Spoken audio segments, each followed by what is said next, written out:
Tes, tes, halo. Oke, baik. Selamat malam semuanya ya. Mohon maaf hari ini karena saya ada keperluan. Jadi kita mulai kelasnya telat ya. Tapi nggak apa-apa. Kita langsung mulai aja pelajaran kita hari ini, yaitu pelajaran geografi. Jadi sebulan yang lalu pertemuan pertama kita geografi, kita belajar tentang hakikat keilmuan geografi ya, yang mana di dalam hakikat keilmuan geografi kita sudah belajar dasar-dasar dari geografi itu sendiri, mulai dari akar kata geografi berasal dari mana, kemudian uh, siapa penemu arti dari geografi, kemudian masih banyak hal yang lain yang telah kita bahas di pertemuan kemarin. Hmm,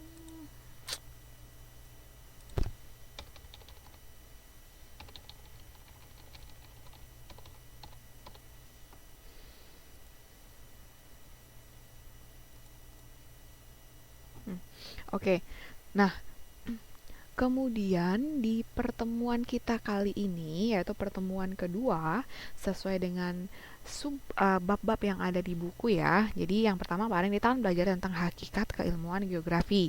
Nah sekarang kita akan masuk ke bab yang kedua, yaitu tentang tata surya dan bumi ya. Nah, yang mana kalau semester pertama ini akan kita habiskan sampai bab 3 ya. Bab 1, bab 2 sampai bab 3. Kemudian selanjutnya bab 4 dan bab 5 yaitu cuaca dan iklim dan juga dinamika hidrosfer akan kita pelajari di semester kedua. Oke.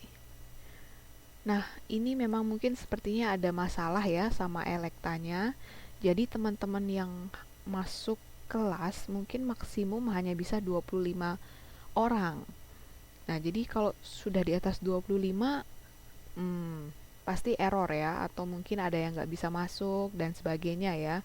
Jadi sebenarnya ya gitu deh, belum belum bisa di ini dulu ya.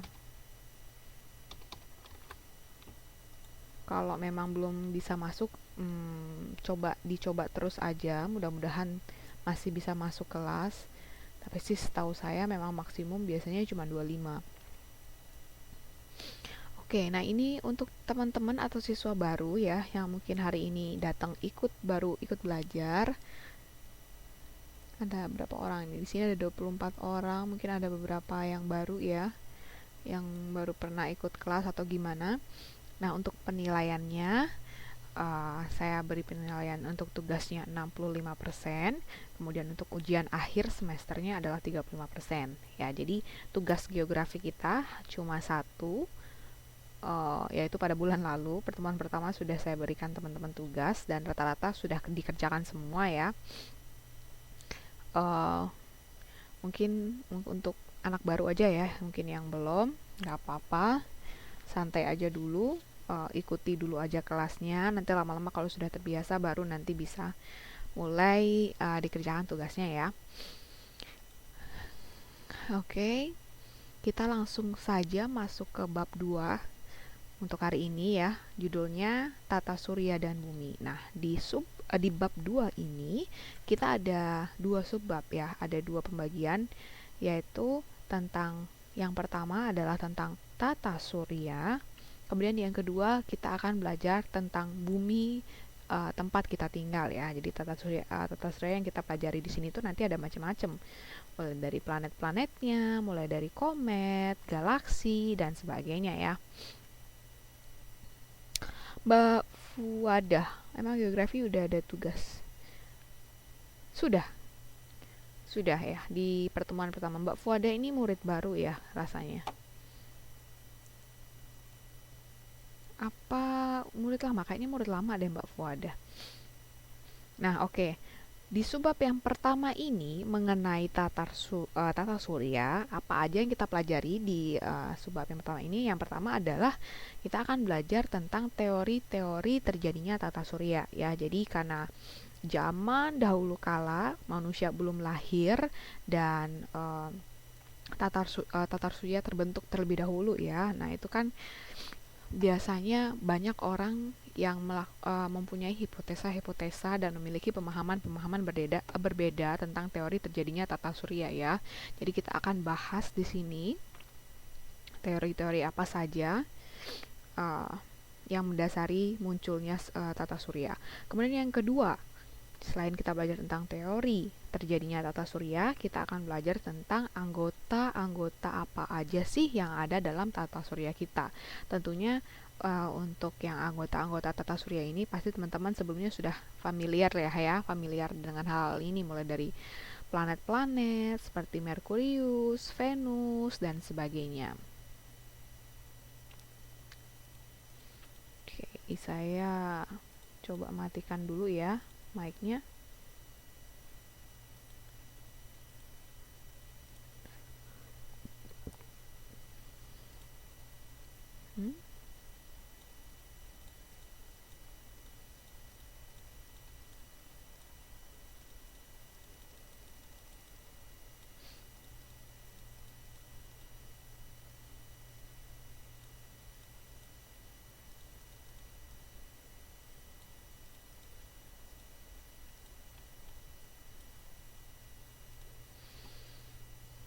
Oke, jadi itu ya yang akan kita pelajari di subbab yang pertama mengenai tata surya. Nah, kita langsung masuk ke bagian pertama, yaitu mengenai teori terjadinya tata surya. Nah, sebelumnya kita harus tahu dulu ya, apa sih yang dimaksud dengan tata surya ya. Mungkin teman-teman sebelumnya sudah pernah dengar ya, bahwa tata surya itu adalah susunan benda langit sebagai sebuah satuan keluarga dari matahari. Nah, jadi matahari ini dikelilingi ya oleh benda-benda angkasa yang mempunyai lintasan tetap ya. Nah, benda angkasa dengan lintasan tetap inilah yang disebut dengan planet. Salah satunya adalah planet Bumi, tempat kita tinggal. Nah, tata surya itu terdiri atas apa aja? Ya tentunya ada matahari ya biasanya. Nah, ini ada matahari. Nih, mataharinya. Kemudian di tengah mataharinya ini ceritanya di tengah. Nanti akan dikelilingi di sekitarnya di sini ada planet-planet. Nah, planet-planetnya ini akan melakukan revolusi dan juga rotasi. Ya, jadi ini maksudnya revolusi. Ini lingkaran merah di luar matahari ini maksudnya gerakan revolusi dari planet tersebut ya. Jadi ini ada planetnya di sini muter mengikuti lingkaran merah. Begitu juga ada planet di sini, planet ini, dan seterusnya sampai ada 8 planet. Nah, jadi ini ya yang disebut dengan tata surya ya. Jadi ada matahari. Nah, di sekitar matahari itu ada planet, yang mana planet yang terdekat namanya adalah planet Merkurius ya. Merkurius. Kemudian nanti diikuti oleh planet berikutnya, yaitu planet Venus. Nah, setelah planet Venus, di sini ada planet Bumi. Benar sekali ya, Mbak Siti. Jadi setelah planet Mbak Sini maksudnya. Setelah planet Venus ada planet Bumi. Kemudian setelah Bumi ada Mars, Jupiter, dan seterusnya ya. Jadi itulah yang disebut dengan tata surya. Jadi kalau teman-teman mungkin lihat di berita atau baca-baca di koran ya, yang senang astronomi mungkin pastinya udah tahu ya tentang sistem tata surya kita.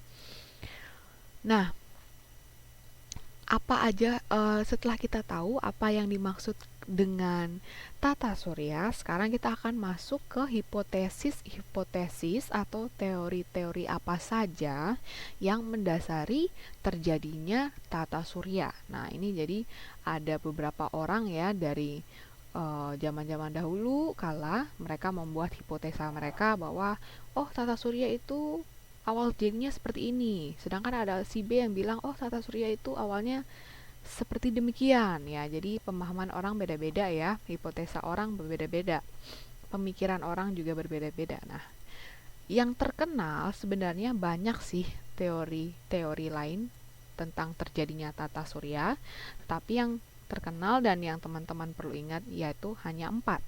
Yang pertama adalah hipotesis nebula, kemudian yang kedua adalah teori planetesimal, dan yang ketiga adalah teori pasang, dan yang terakhir yaitu teori Littleton.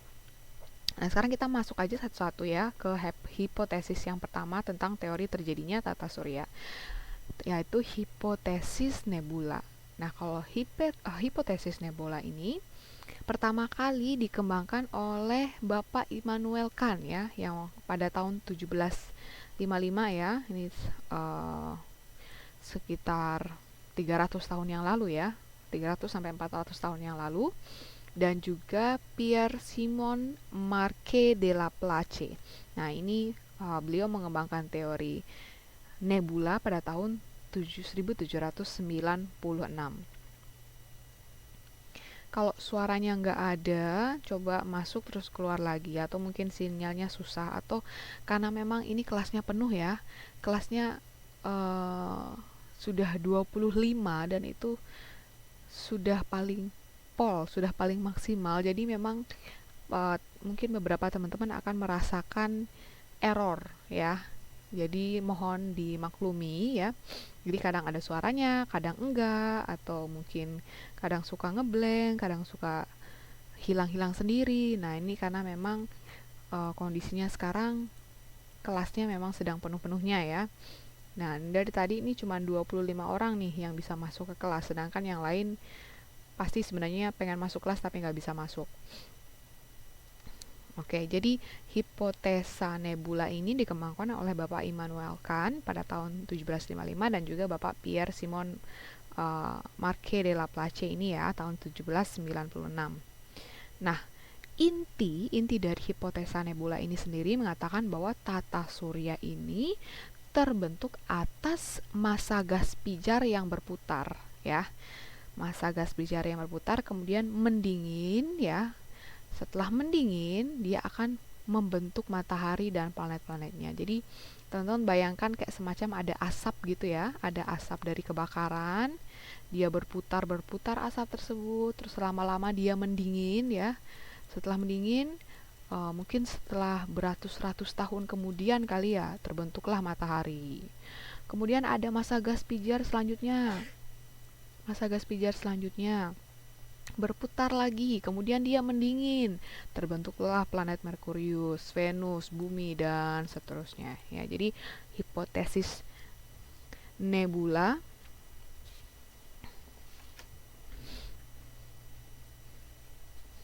hipotesis nebula ini mengatakan bahwa tata surya ini terbentuk atas massa gas pijar yang berputar ya. Diingat-ingat aja tentang si nebula, berarti dia itu ada si asap-asap, dia berputar terus akhirnya dingin dan terbentuklah planet-planet dan juga matahari. Kemudian hipotesa yang kedua ya setelah hipotesa nebula yaitu hipotesa atau teori planetesimal.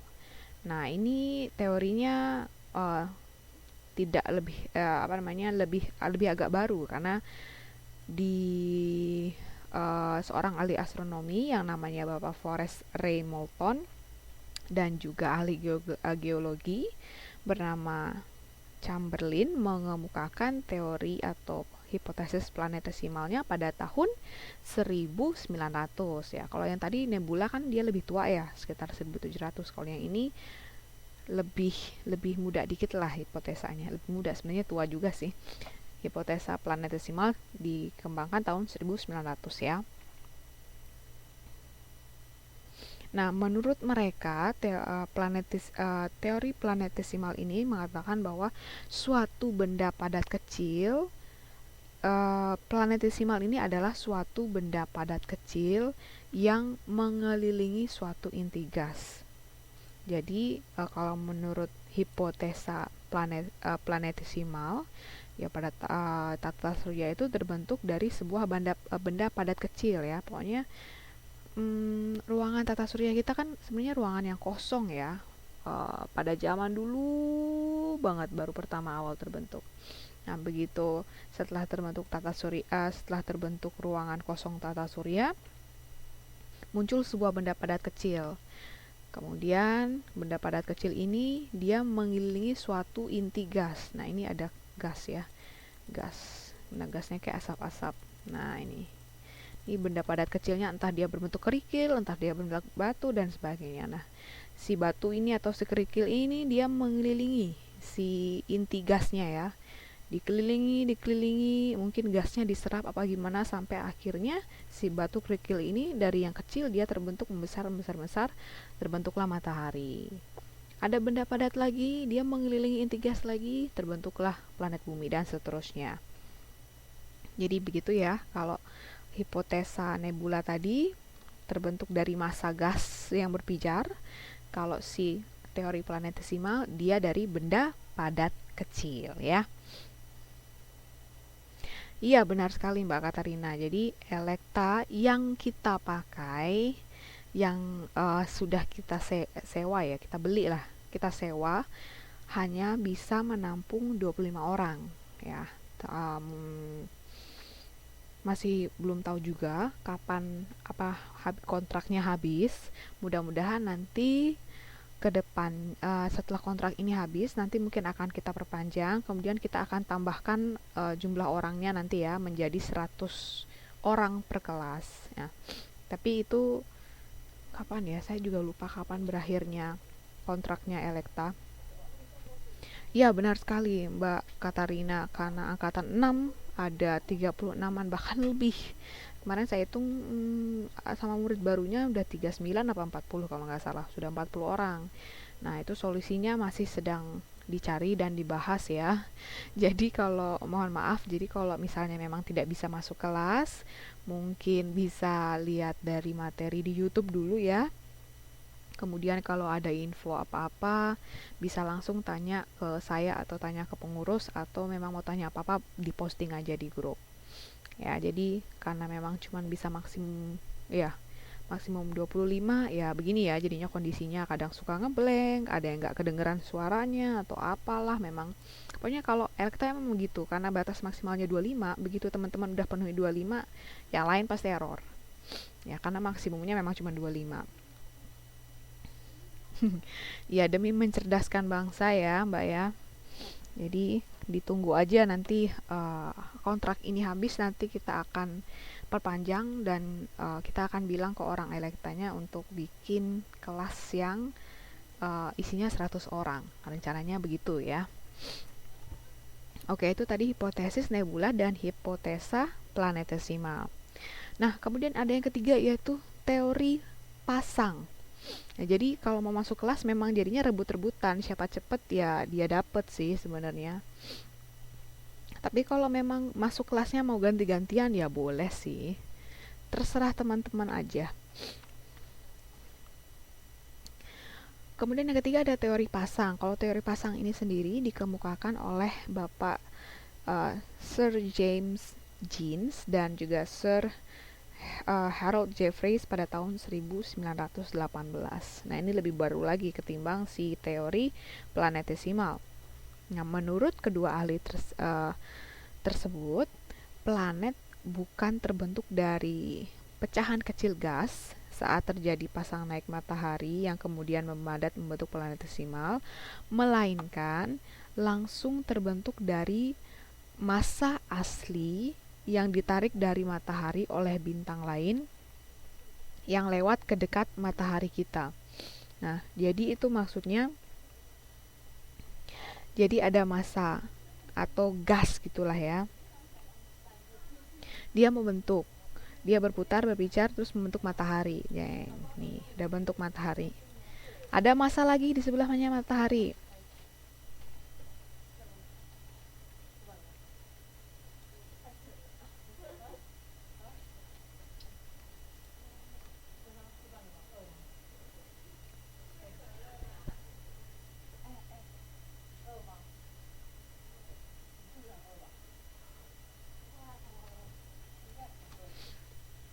Hmm.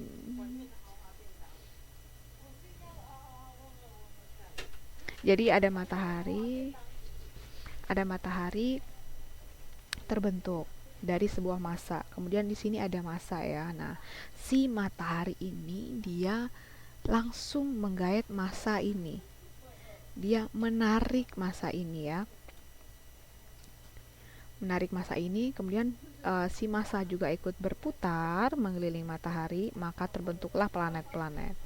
Jadi itu jadi itu tentang teori pasang ya. Jadi tadi yang pertama sudah ada hipotesis nebula, hipotesis planetesimal, kemudian ada teori pasang, dan yang terakhir adalah tentang teori Littleton.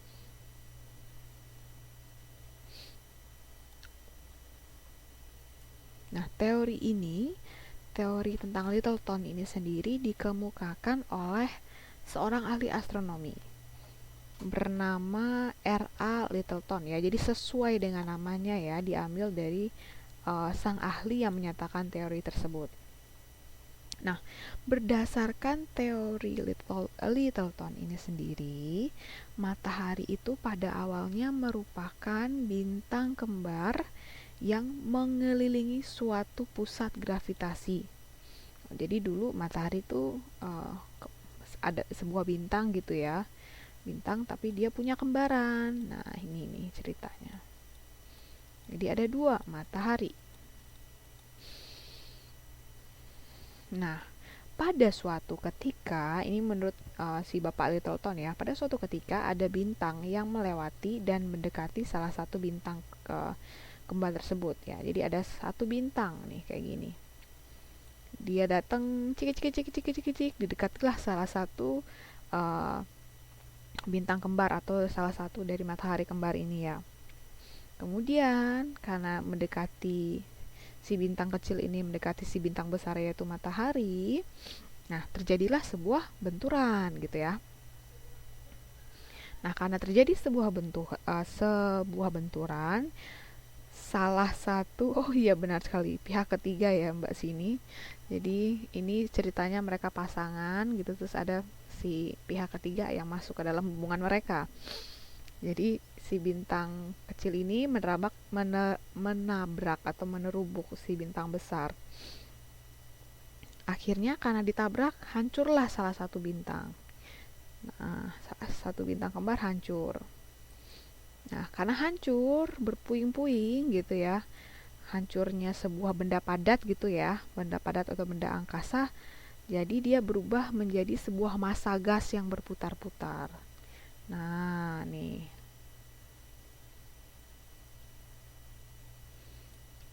Ini jadi massa gas yang berputar-putar. Ini juga udah hancur nih bintang kecilnya. Bintang kecilnya juga ikut hancur karena udah ketubruk sama bintang besar. Nah, si bintang kembar yang masih belum ketubruk ini, lama kelamaan dia jadi matahari. Terus massa gas yang berputar ini, lama kelamaan dia menjadi planet-planet. Nah, ini nih teori dari Bapak Littleton ya. Jadi kalau Bapak Littleton mengemukakan ada dua bintang kembar ya, satunya ditabrak sama bintang kecil, terus yang hasil tabrakan kedua bintang tersebut akan membentuk massa gas pijar yang nantinya lama kelamaan akan membentuk planet, dan sisanya yang bintang kembar yang masih utuh dia menjadi matahari ya, atau pusat dari tata surya kita. Oke, jadi itu ya teori tentang tata surya ya. 4 teori yang terkemuka ya, yang paling sering kita dengar. Jadi yang pertama adalah hipotesis nebula, kemudian teori planetesimal, teori pasang, dan yang terakhir adalah teori Littleton.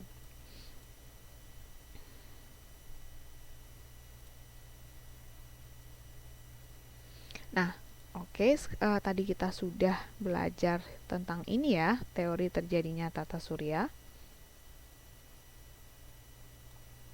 Sekarang kita masuk ke anggota-anggota tata surya. Nah, kalau mengenai anggota tata surya, pastinya teman-teman sudah sering dengar ya nama planet-planet yang ada di tata surya kita.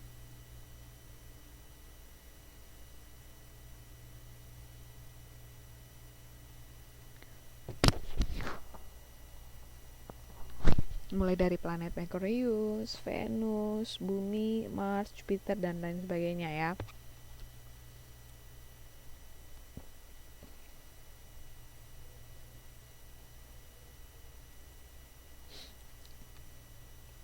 Kita lihat satu-satu ya. Oke, yang pertama anggota tata surya. Jadi selain ada planet-planet dari Merkurius sampai dengan Pluto, yang pertama yang harus kita bahas tentunya adalah si pusat dari tata surya kita, yaitu matahari ya. Jadi pusat tata surya kita adalah matahari.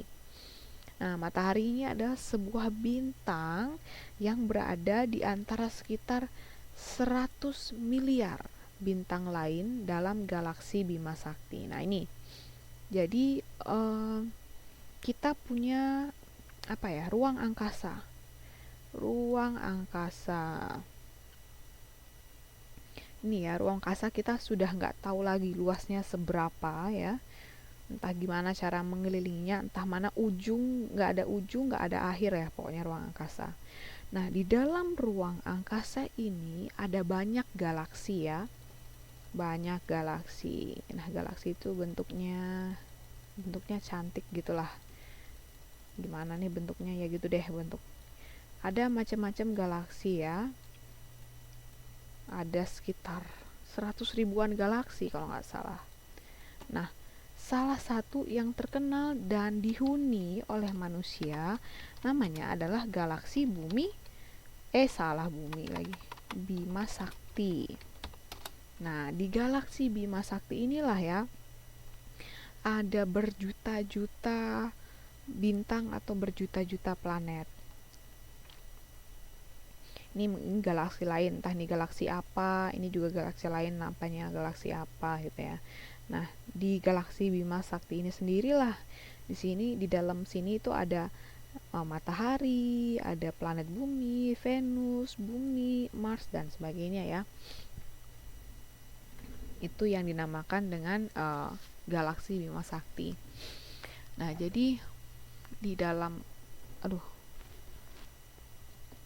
jadi di galaksi Bima Sakti sendiri ini salah satu galaksi Bima Sakti ini sendiri adalah satu-satunya galaksi yang ditempati oleh manusia. Kenapa? Karena di galaksi Bima Sakti dia memiliki sebuah planet yang namanya Bumi ya.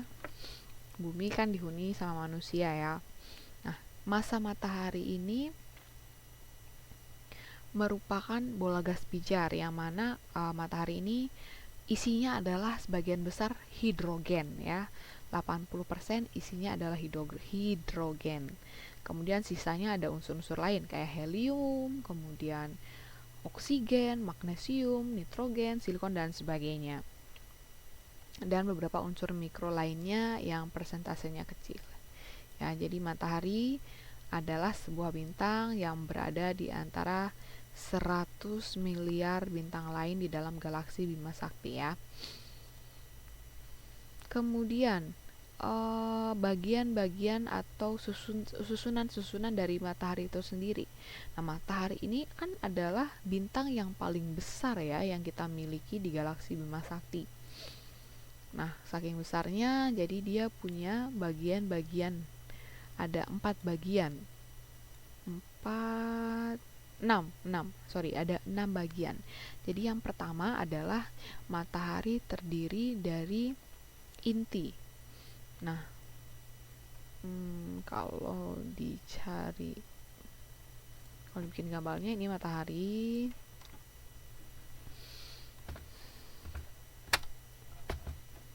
Ini matahari. Terus ada bagian intinya ya. Ini intinya di sini.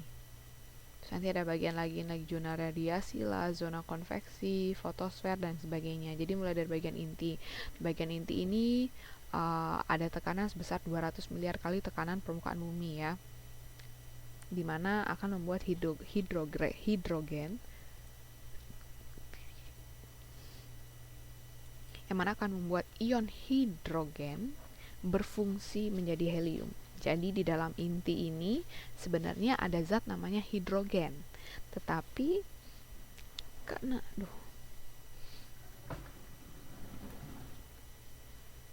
karena dia memiliki tekanan 200 miliar kali tekanan permukaan bumi, maka ion hidrogennya berubah fungsi menjadi helium. Teman-teman tahu gas helium ya? Gas helium itu yang kalau misalnya kita hirup gasnya, suara kita kayak jadi apa ya? Jadi cempreng-cempreng gimana gitu. Nah, itu namanya gas helium yang biasa buat ngisi balon udara. Nah, itu namanya gas helium. Kemudian selain inti, matahari juga punya zona radiasi, ada zona konveksi juga.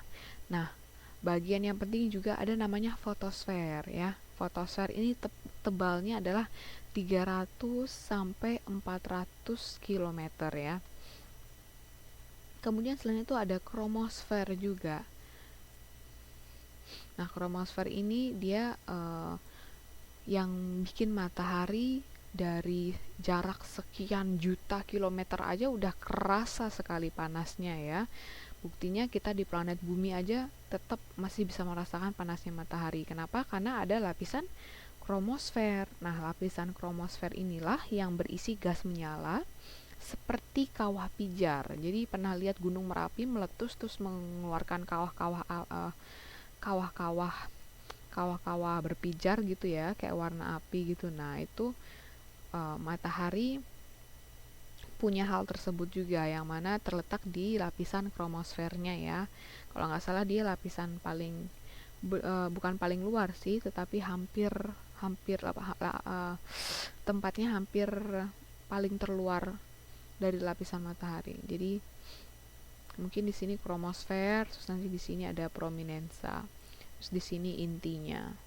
Nah, itu disitulah kromosfer, itu yang menyebabkan matahari panas ya, karena ada kawah pijar di lapisan kromosfer. Kemudian yang terakhir ada prominensa. Nah, letusan besar dari korona atau lidah api yang meluas keluar puluhan ribu kilometer ini mempunyai hubungan yang sama dengan gangguan pada magnetik matahari. Nah, ini lapisan terluar dari matahari namanya prominensa.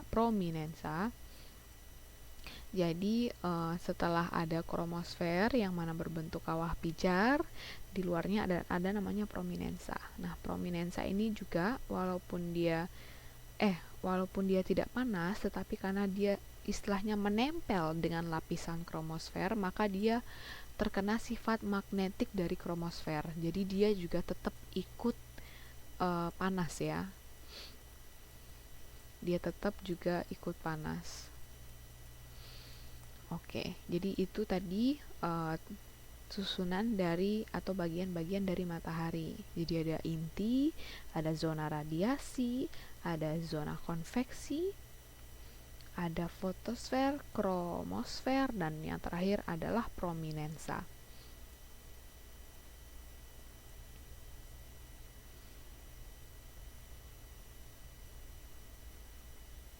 Nah, ini itu tadi pusat dari tata surya kita ya, yaitu matahari.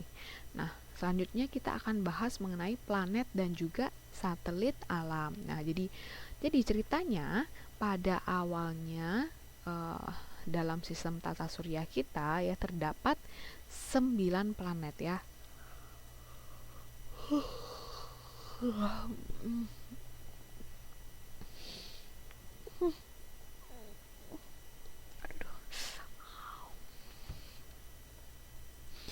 Terdapat 9 planet ya. Tetapi pada tanggal 24 Agustus 2006 disepakati bahwa sudah bukan 9 lagi planet kita ya. Sekarang berubah menjadi 8 planet aja. Jadi satu planet hilang, yaitu planet Pluto. Yang mana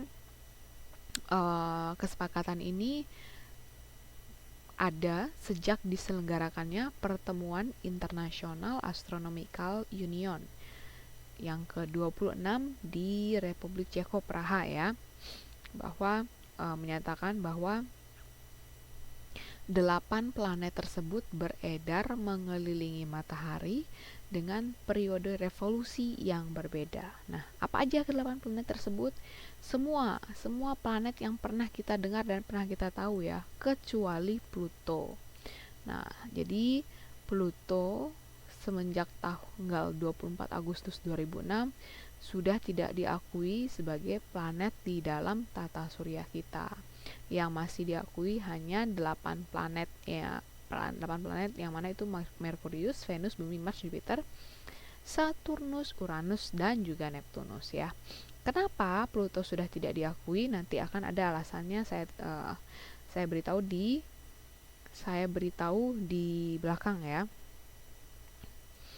Nanti ada alasannya di belakang. Nah, Merkurius. Pertama yang kita bahas adalah planet Merkurius ya. Nah, ini jelas sudah ya kalau dia adalah planet yang paling dekat dengan matahari karena ini matahari. Habis matahari, udah deh ada Merkurius di sini. Nah, jadi dia yang paling dekat ya. Jaraknya kurang lebih dari Venus ke matahari sekitar 58 juta kilometer. Dilihat dari ukurannya pun Merkurius ini merupakan planet terkecil. Diameternya sekitar 4.800 km. Kemudian rotasinya dia menghabiskan waktu 59 hari ya.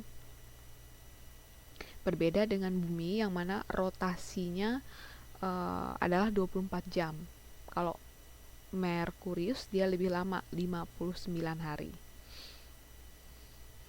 Nah, sedangkan waktu yang dibutuhkan untuk 1 kali revolusi mengelilingi matahari, nah ini jadikan si planet Merkurius nih, revolusi itu maksudnya berapa lama dia membutuhkan waktu untuk membuat satu lingkaran penuh atau melingkari keseluruhan matahari ya, yang diperlukan sangat cepat, yaitu 88 hari. Beda ya dengan Bumi, untuk membuat satu lingkaran penuh terhadap matahari atau revolusi dibutuhkan 365 atau 366 hari ya. Nah, Merkurius ini sendiri rotasinya 59 hari, revolusinya 80 hari.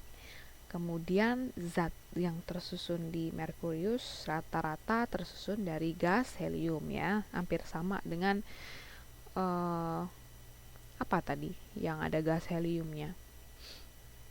Inti dari matahari ya. Inti matahari yang mengandung banyak gas helium hampir sama dengan planet Merkurius. Nah, ini Mbak Tinari bisa join karena mungkin Mbak Fuadahnya keluar. Rempong nih jadinya kalau kelasnya kayak gini. Tapi nggak apa-apa lah ya, yang penting bisa masuk kelas gitu, dengar pelajaran sebentar ya. Oke, ini tadi tentang si Merkurius. Kemudian kita lanjut ke Venus. Nah, ini planet kedua yang jaraknya terdekat ke matahari ya. Jaraknya si Venus ke matahari kurang lebih 108 juta kilometer. Kemudian kalau diameter ukurannya 12.190 km ya, lebih besar lah daripada Merkurius lah. Ini Merkurius ya, ini matahari paling gede nih. Ini Merkurius, terus Venus segini lah ya, beda dikit. Nih, beda dikit, dan si Venus ini ternyata ukurannya hampir sama lah dengan Bumi ya. Diameternya hampir sama dengan Bumi. Nah, waktu yang dibutuhkan untuk 1 kali rotasi untuk planet Venus itu adalah 243 hari.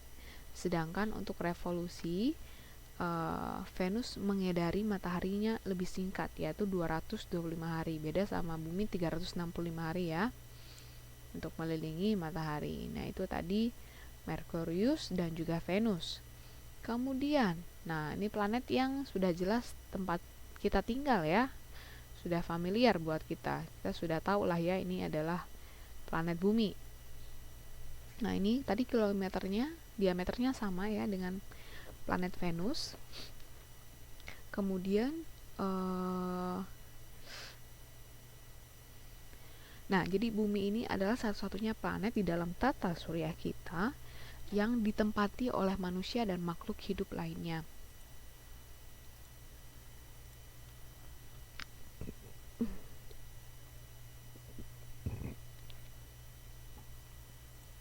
Kenapa? Ya, karena ini sangat berkaitan dengan persyaratan hidup bagi organisme. Jadi, kenapa di bumi manusia bisa tinggal di situ, manusia bisa hidup di situ? Karena ternyata di bumi inilah ditemukan satu-satunya cadangan atau ketersediaan air, kemudian ada sumber oksigen yang banyak. Ya, benar sekali Mbak Sini. Ada sumber bahan makanan juga, pohon-pohon bisa tumbuh, tumbuhan-tumbuhan penyedia makanan kayak beras, jagung, dan lain sebagainya bisa tumbuh. Nah, itulah kenapa bumi ini bisa ditinggali oleh makhluk hidup, ya alasannya adalah karena hal-hal tersebut ya. Nah, jarak rata-rata dari bumi ke matahari, dia terdekat ketiga, terdekat ketiga, yaitu sekitar 149 jutaan kilometer ya dari bumi ke matahari. Nah, rotasi bumi ini membutuhkan waktu 23 jam 56 menit ya, hampir 24 jam lah ya. Selama ya kurang lebih ya seperti satu hari ya, satu hari kita kalau kita tinggal di bumi. Nah, sedangkan periode revolusi bumi mengelilingi matahari ini memakan waktu 1 tahun ya, atau 365 seperempat hari.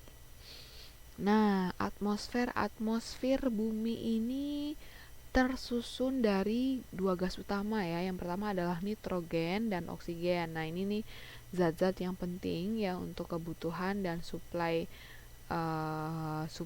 udara untuk makhluk-makhluk hidup yang tinggal di bumi ya. Jadi selain ada nitrogen dan oksigen, ada juga gas-gas lain tetapi dia dalam jumlah yang sangat kecil ya. Nah, teman-teman sudah pasti tahu bahwa bumi ini sendiri juga punya satelit ya. Jadi ini matahari, kemudian ini planet Merkurius gitu ya, kemudian Venus, kemudian bumi. Nah, bumi ini nanti dia juga ada satu bintang gitu ya, ada satu satelit alam gitulah ya, yang ikut juga mengikuti dia entah kemanapun si planet bumi pergi ya. Namanya adalah bulan ya. Jadi para ilmuwan dan astronot terdahulu menamakan bintang ini sebagai moon, atau kalau kita terjemahkan ke bahasa Indonesia itu bulan. Itu adalah salah satu satelit alam yang dimiliki oleh bumi. Sebenarnya bumi juga punya satelit buatan juga ya. Salah satunya adalah satelit Palapa yang dibikin oleh yang punya ya Indonesia gitu ya. Jadi selain satelit alam yaitu bulan, bumi juga punya satelit buatan. Salah satunya satelit Palapa yang diluncurkan dari negara mana ya saya lupa, tetapi satelit tersebut milik Indonesia ya. Kemudian setelah bumi ada planet Mars ya. Nah, planet Mars ini juga disebut dengan planet merah. Kenapa? Karena dari jauh, atau kalau kita lihat planet Mars dari bumi gitu ya, pas si planet Mars pas lagi saat pas kelihatan dari bumi gitu, dia warnanya merah terang gitu ya, merah cerah. Kenapa disebut dengan planet merah ya? Karena dari bumi dia kelihatan seperti warna merah ya. Nah, kalau planet Mars ini terdiri atas bukit-bukit, gunung, lembah, kemudian ada kawah-kawah gersang juga gitu ya. Nah, jarak Mars ke matahari ini sekitar 228 juta kilometer. Rotasinya hampir sama dengan bumi nih. Nah, 24,6 jam. Sedangkan periode revolusinya memakan waktu sekitar 1,9 tahun ya. Berarti berapa hari tuh? Ya, 365 ya 1,9 tahun, berarti hampir 2 tahun lah, hampir 700 hari ya. Berbeda lagi banyak dengan bumi. Akan tetapi rotasinya hampir sama dengan bumi ya, yaitu 24,6 jam. Nah, kalau atmosfer Mars ya, sebenarnya kalau dibilang Mars sebagai tempat tinggal pengganti bumi, mungkin bisa-bisa aja ya. Tetapi kendalanya adalah atmosfer Marsnya itu sendiri tersusun sebagian besar tersusun oleh gas karbon dioksida gitu ya. Sedangkan kita kan butuhnya gas oksigen ya untuk bernapas dan untuk bisa hidup. Sedangkan Mars cuma punya gas karbon dioksida, yang mana gak bisa dong ya kita hidup dengan menggunakan gas karbon dioksida, adanya kita malah mati atau meninggal. Nah, jadi ini salah satu penghalang terbesar juga ya, karena Mars sendiri isinya karbon dioksida. Jadi kalau kita datang ke sana nggak pakai tabung oksigen, ya sudah deh, tinggal ya gitu deh, tinggal pergi ke surga ya. Benar sekali Mbak Fatmati, jadi koit. Nah, kalau si planet Mars ini sendiri, dia memiliki 2 satelit alam ya. Kalau tadi bumi cuma punya 1, yaitu bulan. Kalau Mars dia ada 2, namanya Deimos dan Phobos. Tentunya nama-nama kayak gini itu diberi nama oleh ilmuwan-ilmuwan dan astronom-astronom pada zaman dahulu kala ya, waktu mereka menemukan atau mereka melakukan penjelajahan ke Mars, terus ternyata menemukan satelit-satelit alam yang dimiliki oleh Mars, namanya Deimos dan Phobos. Kemudian tahu ada Merkurius, Venus, Bumi, Mars. Nah, ini ada Jupiter, planet Jupiter. Nah, ini nih planet yang paling besar ya dalam sistem tata surya kita. Diameternya bisa 142.860 km. Bayangkan bumi cuma 12 ribuan ya, tadi 14.000 km. Ini 10 kali lipatnya ya Jupiter, entah sebesar apa itu, seginilah ya. Paling gede ya dia di tata surya. Nah, jaraknya dia ke matahari lumayan jauh ya, sekitar 800 juta kilometer. Nah, gas-gas apa aja? Ya, ada hidrogen, ada helium. Nah, ini nih ada amoniak juga ternyata di Jupiter ya. Mungkin planetnya rada-rada bau ini kalau kita berkunjung ke planet Jupiter karena ada amoniaknya.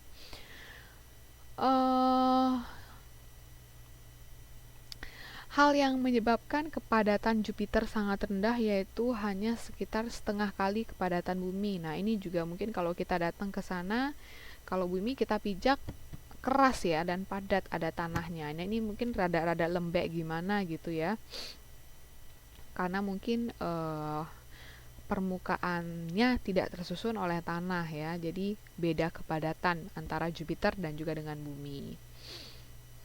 Nah,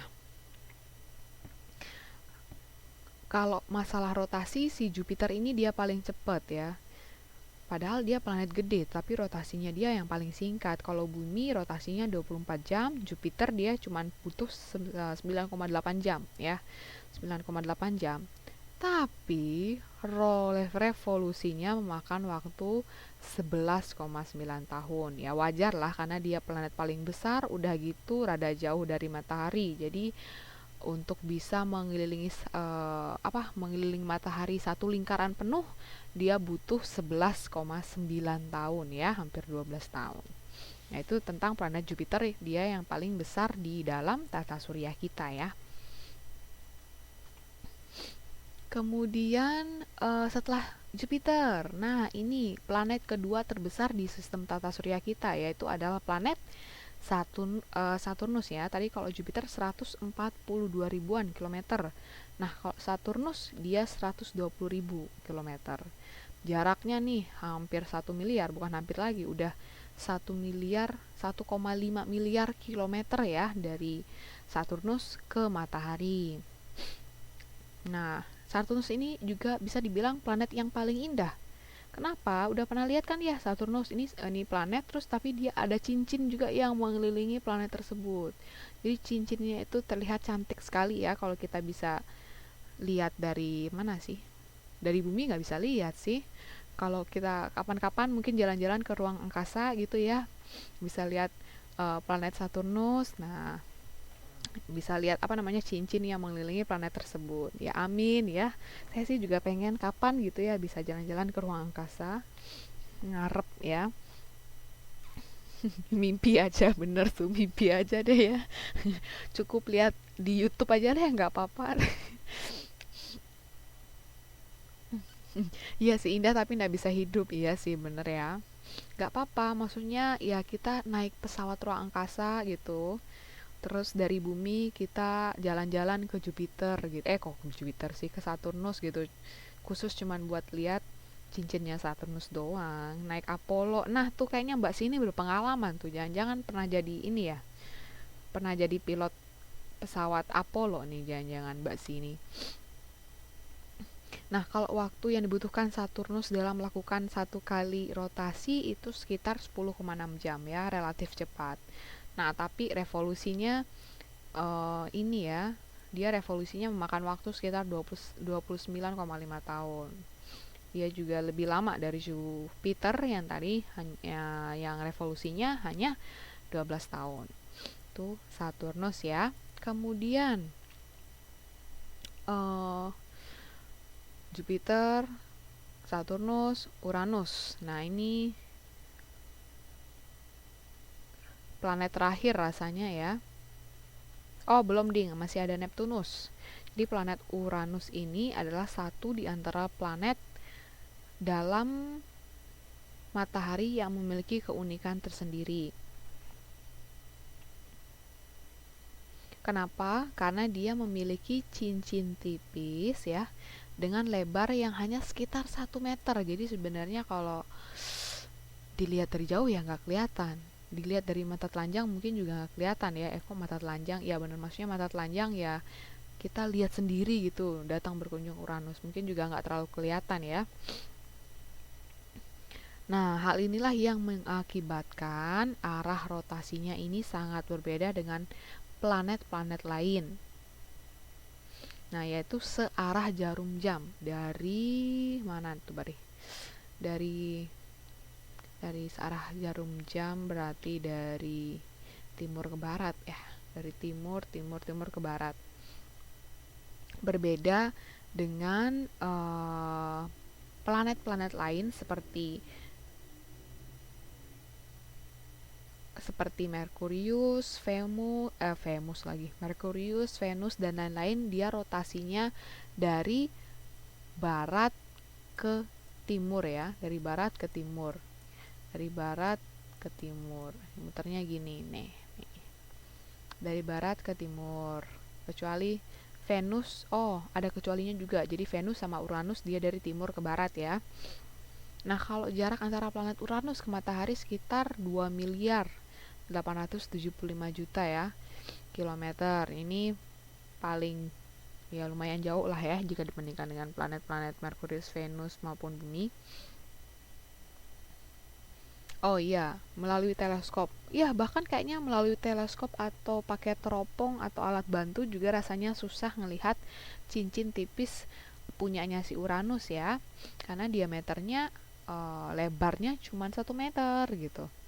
Beda dengan punya Saturnus yang mana cincinnya memang benar-benar padat terus lebar terus besar ya. Itu masih bisa kita lihat ya dengan pakai teropong atau dengan menggunakan teleskop. Nah, kalau rotasi yang dimiliki si Uranus ini sama lah ya dengan punya Bumi 24 jam. Nah, revolusinya nih lama banget, 84 tahun ya yang dia butuhkan untuk sekali mengelilingi matahari, untuk melingkari matahari dari ujung sampai ke ujung ya, 84 tahun. Wajar karena jaraknya dia pun jauh banget nih, 2,8 miliar kilometer ya. Kemudian planet terakhir adalah planet Neptunus. Cincinnya terbuat dari apa sih, Miss? Ya, hampir sama dengan terbuat dari planetnya. Maksudnya planetnya terbuat dari apa? Ya, cincinnya juga terbuat dari hal yang sama ya. Tergantung kalau Mbak percaya tentang hipotesis nebula, berarti cincinnya ya terbuat dari massa gas yang berpijar ya. Mungkin sebenarnya cincinnya pengennya menyatu dengan si planet Saturnus sendiri. Cuman mungkin ada apa istilahnya meteor apa bintang jatuh atau apa gitu yang meledak sampai akhirnya massa atau gas yang berpijar tersebut malah berpisah ya, tapi berpisahnya malah dia unik, satu di dalam satu di luar, dan di luar dia rada tipis dan berbentuk cincin. Nah itu yang bikin dia unik ya. Jadi bahannya sebenarnya sama aja ya, tergantung mau percaya hipotesa yang mana sih gitu ya. Ya sebenarnya nggak ada mau percaya hipotesa mana yang karena ya hipotesa berarti kan itu adalah pemikiran yang dimiliki oleh para ilmuwan gitu ya. Tugas kita ya berarti mempelajari dan dan belajar, jadi kita bisa tahu hipotesa-hipotesa apa aja yang membentuk sebuah sistem tata surya. Jadi jawabannya tergantung berdasarkan hipotesa. Kalau hipotesa nebula tadi berdasarkan massa gas. Tapi kalau berdasarkan hipotesa planetesimal berarti si planet Saturnus dan cincinnya berasal dari benda padat kecil ya. Yang seperti saya bilang tadi, benda padat kecil berupa entah kerikil, entah batu, entah meteor, entah apa ya. Oke, kita lanjut ya ke Neptunus. Nah, planet dari emas. Wah, kalau dari emas saya mau tiap hari saya pasti berkunjung ke Saturnus, Mbak ya. Saya ambil gitu cincinnya dari emas, terus saya jual ya di bumi. Kaya deh saya, lama-lama kaya mendadak. Nah, ini rata-rata jarak dari matahari sekitar paling jauh dia 4,5 kilometer, 4,5 miliar kilometer. Ya digigit pakai gigi, benar-benar digigit pakai gigi. Itu kayaknya si cincinnya saking gedenya, cincin Saturnus kalau misalnya terbuat dari emas, mungkin semua manusia yang gigitin juga nggak bakal habis-habis tuh, karena saking gedenya ya. Nah, jarak yang jauh inilah mengakibatkan periode revolusi Neptunus ini yang paling lama ya. Kalau yang si Uranus tadi 84 tahun untuk mengelilingi lingkaran penuh matahari, nah dia Neptunus 165 tahun ya. Jadi lama banget. Tapi untuk rotasinya dia lebih cepat 2 jam ketimbang ketimbang bumi yang mana 22 jam ya. Kalau diameter planet Neptunus cukup panjang, yaitu sekitar 48.600 km. Jadi kalau dibandingin sama Jupiter yang paling gede, dia nggak gede-gede banget si Neptunus ini. 48.600 ya 4 kalinya bumi lah ya. Nah, lagi-lagi kalau Neptunus ini hampir sama tuh kayak planet Jupiter yang isinya amoniak dan metan. Jadi planetnya rada-rada bau nih kalau kita berkunjung ke Neptunus ya, banyak amoniak, apalagi ada metannya juga.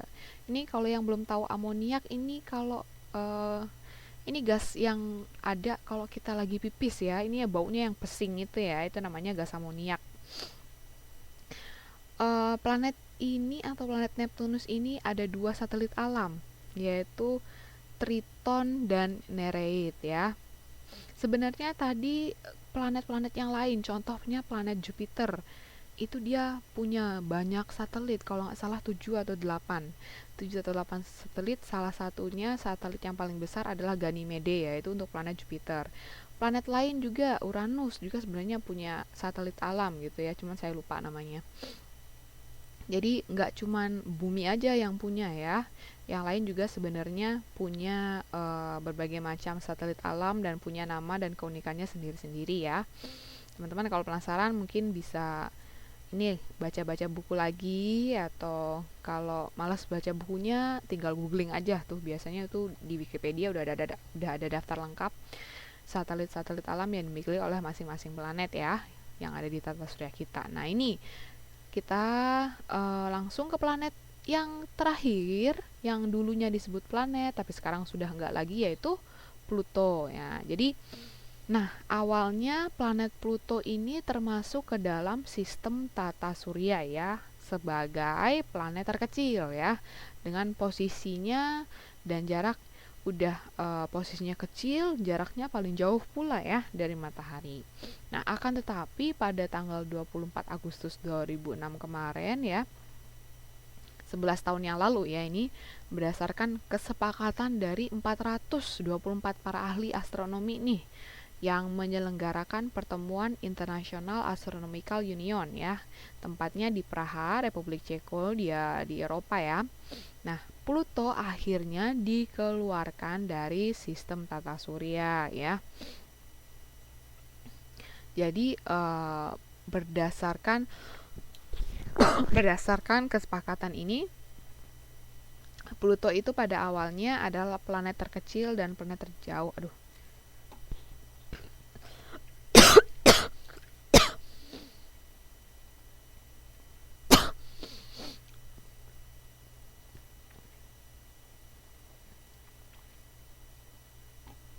Jadi berdasarkan kesepakatan ini, Pluto ini merupakan planet terkecil dan terjauh di dalam sistem tata surya ya. Tapi seingat saya karena apa ya? Lupa deh saya. Bentar. Karena ada satu hal pokoknya. Pluto jadinya dikeluarkan karena dia saking kecilnya ya jika dibandingkan dengan planet-planet lain. Kalau planet-planet di tata surya itu kan rata-rata ukurannya besar-besar ya, 14 ribuan kilometer atau 15 ribu kilometer. Oh iya, protes nggak tuh dikeluarkan dari tata surya? Sayangnya nggak ada manusia di planet Pluto ya Mbak. Kalau ada manusia mungkin dia udah protes tuh dari tahun 2006 kemarin ya. Jadi karena saking kecilnya dan juga dia sebenarnya juga terlalu jauh juga dari matahari gitu ya. Jadinya para ahli ya sudahlah, para 424 para ahli ini mengatakan ya sudahlah kita keluarkan saja dari sistem tata surya kita karena sebenarnya dia itu bukan planet ya. Karena kalau planet kan kayak ada syaratnya ukurannya berapa gitu ya. Gas-gas yang tergantung di dalamnya apa, bentuk permukaannya seperti apa. Jadi sebenarnya ada syarat-syaratnya. Sedangkan si Pluto ini dia kalau dibandingin planet yang lain dia kecil banget, bahkan bisa dibilang seperti planet kerdil ya, bukan kecil lagi tapi kerdil, dwarf gitu ya. Planet paling mini sejagat.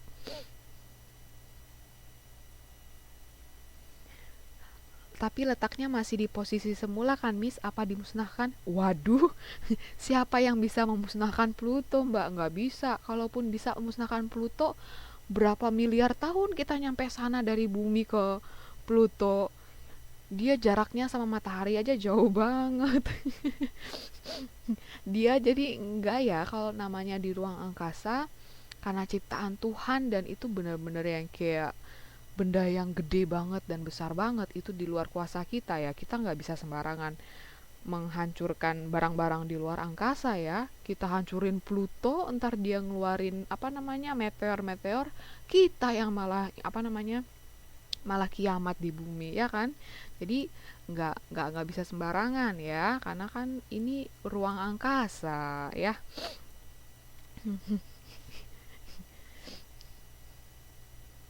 Iya benar sekali. Jadi orbit yang dimiliki tidak sesuai ya, atau berbahaya untuk planet ya Mbak Lina.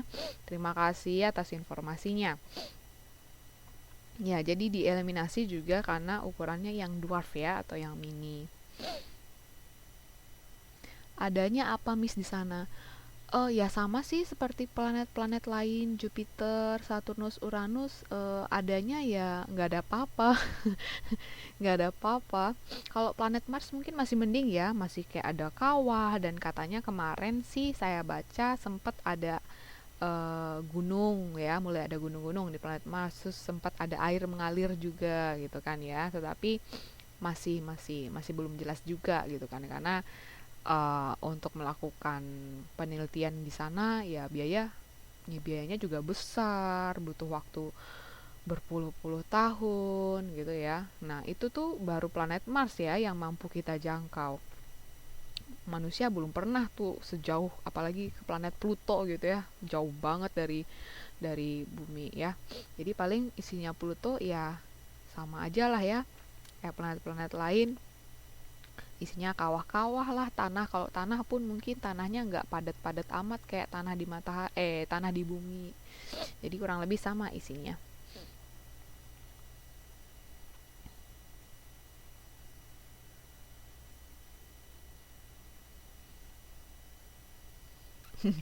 Planet hantu. Enggak sih, dia bukan hantu. Dia sebenarnya ada, cuman dia kecil ya atau mini. Saking kecil atau saking mininya tidak diakui nih oleh para ahli astronomi ya. Nah, itu ya alasannya sekarang semenjak tahun 2006 kita sudah tidak punya planet Pluto lagi ya. Jadi Pluto udah disingkirkan deh. Sebenarnya mungkin selain Pluto, sebenarnya ada planet-planet lain lagi yang mungkin mungkin ya seukuran Pluto juga gitu ya. Cuma kan mungkin tidak dimasukkan ke dalam tata surya kita. Jadi gini, jadi ini ada galaksi Bima Sakti. Di dalam galaksi Bima Sakti itu kan ada matahari, ada planet Merkurius, Venus, Bumi, Mars. Nah, setelah Pluto ini sebenarnya banyak banget matahari lagi. Planet yang lain dan itu juga ada namanya ya sebenarnya. Cuman mungkin karena tidak memenuhi syarat ya, jadi ya tidak dimasukkan ke dalam tata surya kita. Jadi yang dimasukkan ya planet-planet yang gede aja itu ya, yang dari Merkurius sampai dengan Neptunus. Oke, jadi itu ya sudah jelas. Jadi semenjak tahun 2006 kita cuman punya 8 planet. Itu tadi tentang planet.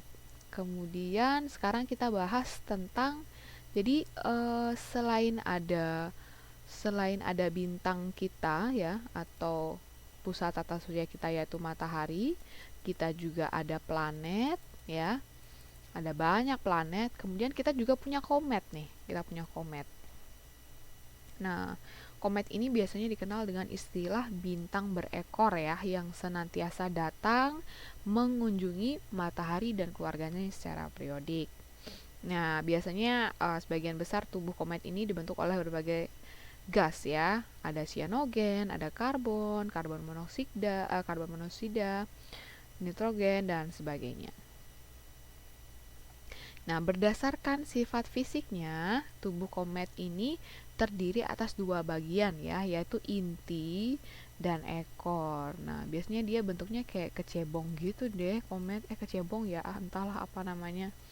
Ya, kecebong. Jadi ada intinya, terus nanti kayak di belakang tuh kayak ada api-api yang berpijar gitu loh. Ada ekor-ekornya. Nah, itu yang disebut dengan komet ya. Nah, ini. Mungkin kalau di TV kita sering lihat ya, tapi kalau lihat langsung gitu ya di atas langit gitu saya sih belum pernah lihat. Kalau bintang jatuh itu kalau nggak salah namanya meteor deh, saya lupa. Iya, meteor. Pokoknya saya lupa sih, kemarin sempat baca apa-apa itu asteroid ya yang biasa. Jadi ini ada macam-macam, ada asteroid, ada meteor, ada komet. Kalau bintang jatuh, kalau komet tuh kan kayak gede banget gitu ya. Kalau bintang tuh kan kalau kita lihat dari sini kayak kecil terus kayak kelihatan jatuh. Nah, itu tuh sebenarnya meteor bukan komet. Kalau komet dia gede, gede gitu kelihatannya maksudnya dari bumi ya, kelihatannya gede. Jadi kalau yang namanya bintang jatuh tuh sebenarnya itu meteor ya, bukan komet. Meteor Garden. Nah, Meteor Garden mas saya ingat itu kan drama Taiwan ya enggak sih? Masih ada yang nonton ya sampai sekarang. Ternyata inget juga mbak-mbak. Berarti mbak-mbak juga dulu suka nonton gitu ya drama-drama di TV ya, drama Taiwan. Masih ada yang nonton. Tapi kalau sekarang sih biasanya saya nontonnya drama Korea sih ya. Karena lagi ngehitsnya drama Korea ya. Udah drama drama Taiwan udah nggak ini lagi ya, udah nggak serame zaman dulu. Iya benar si Tomingse ya, yang cowok itu namanya Tomingse. Drama dari negara sini ya, negara Taiwan ya itu. Kalau iya itu makanya Katanya sih, ini kok malah jadi gosip artis. Katanya sih para apa namanya itu tuh yang si Tomingse dan kawan-kawan itu tinggalnya di Taipei, tapi kadang kalau syuting film mereka lebih eh, mereka katanya juga punya tempat tinggal di Cina, di Makau ya, di Makau sama di Hong Kong. Jadi kayak bolak-balik Taipei, Makau, Hong Kong gitu mereka. Karena karena syuting film atau syuting movie apa segala macam tuh di sana pusatnya gitu. Katanya sih apartemen para Tomingse itu di 101 itu mbak. Tapi saya ke setiap ke 101 kok nggak pernah ketemu artis ya. Jarang-jarang saya ketemu artis. Oke ya, itu tadi tentang komet. Jadi komet ini dia disebut dengan bintang berekor ya. Jadi bintang yang gede terus ada ekornya. Nah, itu disebut dengan komet. Iya nih kurang beruntung. Teman-teman ada yang sudah pernah ketemu Tomingse emangnya di 101? Kalau udah ada yang pernah tolong di posting di FB ya. Biar saya lihat gimana wajah mereka saat saat ini. Boro-boro ya. Jarang dapat libur ya, Mbak ya. Jarang dapat jalan-jalan. Oke. Oke ya. Sampai di sini dulu sih kayaknya. Jadi, oke lanjut lagi dikit deh. Jadi, ini beberapa contoh komet yang pernah dilihat oleh manusia. Jadi ada komet Halley. Halley, apa sih bacanya? Halley, komet Halley. Kemudian ada komet NK, ada komet Biela. Nah, ini pun jarang-jarang ya kita bisa lihat secara langsung dengan mata telanjang si komet ini. Komet Halley ini pertama kali ditemukan si Edmund Halley ya. Jadi diambil dari nama belakangnya yaitu Halley, dan pada komet ini melintas sekitar tahun 1656 sampai 1742.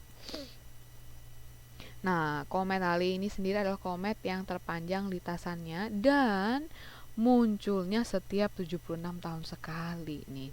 Jadi, wah, kayaknya susah ya kalau harus bisa lihat si komet Halley ini karena dia memang jarang sekali muncul di bumi ya, setiap 76 tahun sekali.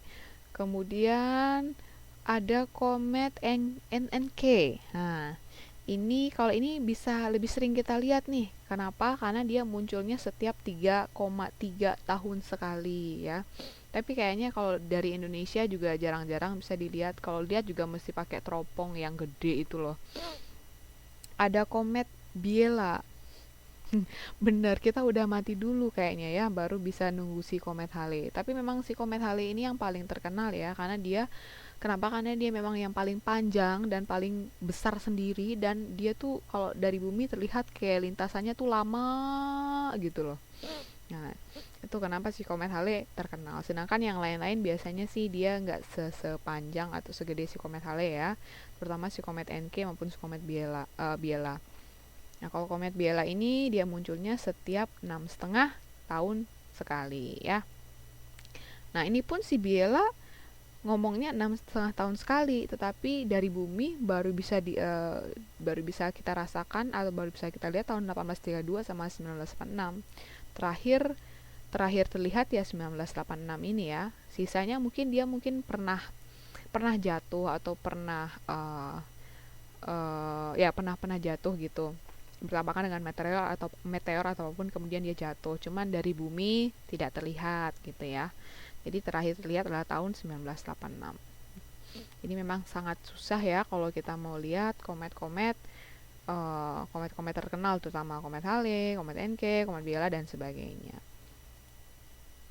Nah, ini sebenarnya ada benda-benda langit lain lagi selain matahari, planet, dan komet ya. Ada meteor dan juga asteroid sebenarnya. Nah, tapi nggak apa-apa karena udah